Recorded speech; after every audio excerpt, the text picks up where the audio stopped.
오늘 우리에게 주시는 하나님의 말씀은 갈라디아서 3장 1절에서 5절입니다.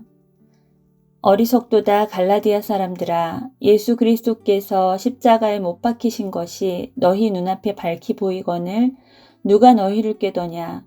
내가 너희에게서 다만 이것을 알려 하노니 너희가 성령을 받은 것이 율법의 행위로냐 혹은 듣고 믿음으로냐? 너희가 이같이 어리석으냐? 성령으로 시작하였다가 이제는 육체로 마치겠느냐? 너희가 이같이 많은 괴로움을 헛되이 받았느냐? 과연 헛되냐? 너희에게 성령을 주시고 너희 가운데에서 능력을 행하시는 이의 일이 율법의 행위에서냐 혹은 듣고 믿음에서냐? 아멘. 일반적으로 기독교 교리 중 가장 받아들이기 어려워하는 것 중 하나가 전적 부패 또는 전적 타락입니다. 전적 타락이란 아담 이후 일반적인 출생을 경험한 모든 사람은 모든 면에서 타락했다는 뜻입니다. 우리의 이성, 감정, 의지를 포함한 모든 면이 타락했습니다. 그러므로 모든 사람은 하나님의 영광에 이르지 못하는 것이지요. 이 교리를 생각하면 여러분의 마음은 좀 어떻습니까? 대체로는 답답하고 암울하고 내가 그렇게도 잘못된 존재인가 싶기도 하고 너무 수동적인 혹은 무기력한 교리라는 생각이 들기도 하실 것 같습니다. 그래도 뭔가 나에게 가능성이 있는 구석이 있지 않을까 싶기도 할 것 같고요. 내가 지옥에나 떨어져야 할 못된 사람은 아니라고들 생각할 것입니다. 그래서 기독교를 제외한 종교는 인간에게 가능성을 둡니다. 신적인 은총이 필요하지만 거기에 인간적 노력이 더해져야 한다고 주장하는 것입니다. 구원론은 인간에게 가능성을 여는 만큼 그 비중이 하나님에게서 인간에게로 넘어가게 마련입니다. 오늘날 기독교계에서도 인간의 선행이 구원에 영향을 줄 수 있는지에 대해 첨예하게 대립하고 있으니 사람들에게는 태생적으로 이 교리에 대한 거부감이 있는 것이 분명합니다. 갈라디아의 교회들도 그러했습니다. 분명 바울을 통해 오직 은혜로, 오직 믿음으로 얻는 구원의 복음을 들었습니다. 그러나 율법주의자들은 은혜를 인정하나 오직은 인정하지 않았습니다. 믿음을 말하나 오직은 삭제하고자 했습니다. 믿음이 필요하고 은혜도 인정하나 인간의 선행, 즉 율법을 실천하는 삶의 모습이 반드시 필요하다고 가르쳤습니다. 이것은 상당히 매력적인 교리였고 오직 은혜보다 더 종교적으로 고상해 보였습니다. 가만히 들어온 거짓 교사들로 인해 다른 복음이 퍼져서 교회가 흔들리기 시작한 것입니다. 사도 바울은 그들을 향해 어리석다라고 말합니다. 왜냐하면 예수 그리스도께서 십자가에 못 박히신 것이 그들의 눈앞에 밝히 보였기 때문입니다. 밝히 보이다라는 단어는 길가의 거대한 광고판에 그 장면을 전시하는 것처럼 모든 이들이 알 수 있도록 명확하게 전했다는 뜻입니다. 그들이 어떻게 밝히 볼 수 있었을까요? 서두에 전적 타락이라는 교리를 말씀드렸습니다. 모든 사람은 죄를 범하여 하나님의 영광에 이르지 못하는 것이 사실입니다. 그런 우리가 예수께서 십자가에 못 박히신 것을 어떻게 볼 수 있을까요? 우리의 능력으로는 볼 수 없습니다. 오직 성령 하나님의 조명하심으로 볼 수 있는 것이지요. 예를 들어 보겠습니다. 완전히 캄캄한 밤, 달빛 하나 없는 밤, 가로등 하나 없는 시골 도로에서 운전하고 있다고 생각해 보십시오. 만약 헤드라이트를 끈다면 어떻게 될까요? 아무것도 보이지 않을 것입니다.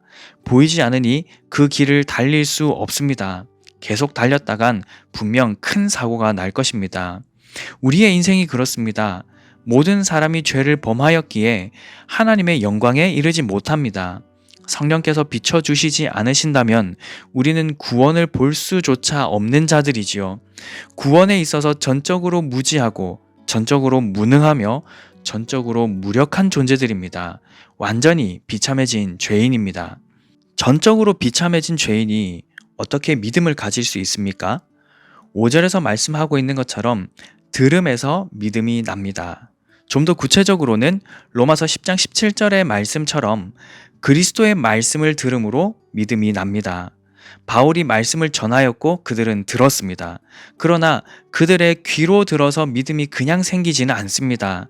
그들이 귀로 들을 때 성령께서 들은 말씀을 마음에 심으시고 믿음을 주십니다. 그러므로 듣는 것도 믿는 것도 성령 하나님의 은혜이지요. 성령 하나님께서 주신 믿음은 참 구원이신 예수 그리스도를 보게 합니다. 그러므로 보는 것도 성령 하나님의 은혜입니다. 아무것도 보지 못하는 죄인이 성령의 도우심으로 예수 그리스도를 보게 되는 것, 곧 구원입니다. 구원에 대해서 다시 정리해 보겠습니다. 성부 하나님의 완벽한 구원의 계획이 성자 예수 그리스도 안에서 완성되었습니다. 십자가에 못 박히시고 부활하신 예수님을 볼 수 있는 유일한 채널은 믿음입니다. 그러나 우리에게는 그 믿음마저도 스스로 만들어낼 능력이 없습니다. 성령 하나님께서는 우리에게 찾아와 믿음을 선물로 주십니다. 아무 값 없이 그냥 주십니다. 기도를 얼마나 했느냐, 성경을 얼마나 읽었느냐, 헌신과 봉사와 헌금을 얼마나 했느냐에 따라 믿음의 유무가 결정되는 것이 결코 아닙니다. 거저 주십니다. 우린 성령께서 주신 그 믿음을 통해 십자가에 못 박히신 예수를 봅니다. 예수를 보게 된 우리는 삼위 하나님을 인격적으로 경험합니다. 구원을 누리는 것이지요. 모든 구원은 성령으로 시작합니다. 사도 바울은 이 복음을 전하였습니다. 이 복음을 전하다가 괴로움을 받았고 고난의 길을 걸었습니다. 그가 받은 핍박 중 대부분은 율법주의자들이 준 것이었습니다. 바울과 바나바가 1차 전도 여행 때 받은 모든 고통과 고난들은 율법을 지켜야 하나님의 자녀가 되며 아브라함의 자손이 된다고 주장하던 율법주의자들이 주었습니다. 비시디아 안디옥에서 받은 비방, 이고니온에서 중상모략을 당하고 결국 도망치게 된 일들, 루스드라에서 돌에 맞아 거의 죽은 것 같이 된 일, 더베에서 복음을 전한 후 바울과 바나바는 같은 도시들을 다시 방문하여서 제자들의 마음을 굳게 하여 이 믿음에 머물러 있으라 권하고 또 우리가 하나님의 나라에 들어가려면 많은 환난을 겪어야 할 것이라 하였습니다. 이러한 고난을 율법주의자들에 의해 받았습니다. 그리고 바울의 복음을 들은 교회들은 동일한 고난을 받았습니다. 바울의 복음을 들은 갈라디아 교회 역시 동일한 고난을 받았습니다. 그런데 갈라디아인들이 그들의 교훈을 받아들인다면 율법주의자들이 우리를 박해한 것은 옳다라고 인정하는 것과 마찬가지입니다. 자신들이 겪은 고통과 고난과 괴로움을 헛된 것으로 만드는 것이지요. 뿐만 아니라 하나님의 아들이신 예수 그리스도께서 우리의 죄를 사하시기 위해 십자가에 달려 죽으신 것을 헛된 것으로 만드는 행위가 되어버립니다. 그러므로 바울이 갈라디아 교인들에게 이토록 화를 내는 것은 지극히 당연한 일입니다. 자신의 노력을 헛것으로 만드는 것은 물론이거니와 예수 그리스도의 순종과 헌신을 어리석은 행동으로 만들어버리는 교활하고 악한 교훈을 받으려 하니 말입니다. 예수 그리스도의 십자가를 욕보이는 그 어떤 교훈도 용납해서는 안 됩니다. 그런 자들은 참으로 어리석은 자들이기 때문이지요. 사랑하는 성도 여러분, 이 은혜로운 교리 위에 늘 서 있으시기 바랍니다. 우리는 전적으로 무지하고 무능하며 무력합니다. 우리가 구원받아 하나님의 자녀가 되는 특권을 누리고 교회로 부름을 받아 구원을 이 땅에서 누리는 모든 것은 오직 믿음으로 인해 우리에게 선물로 주어진 것입니다. 오직 은혜입니다. 이 은혜의 교리를 믿음으로 받는다면 우리의 삶에서 감사의 찬양이 끊임없이 솟아날 것입니다.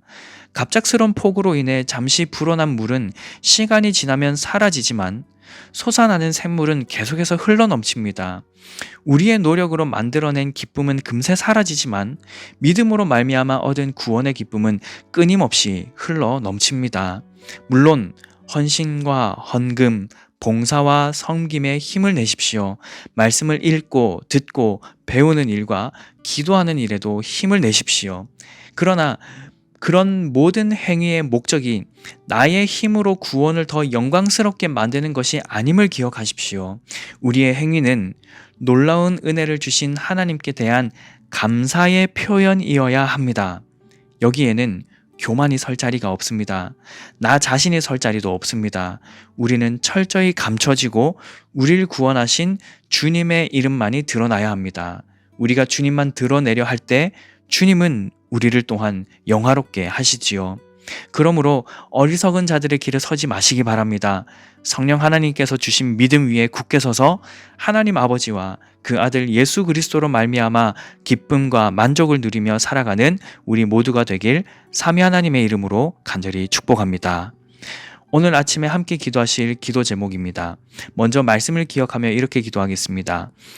우리의 구원이 오직 믿음으로 말미암았음에 감사하는 하루 되게 하소서. 다음 세대를 위해서 기도하겠습니다.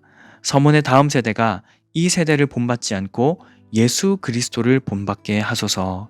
이 두 가지 기도 제목으로 기도하시고 개인적인 기도 제목으로 계속 기도하시기 바랍니다.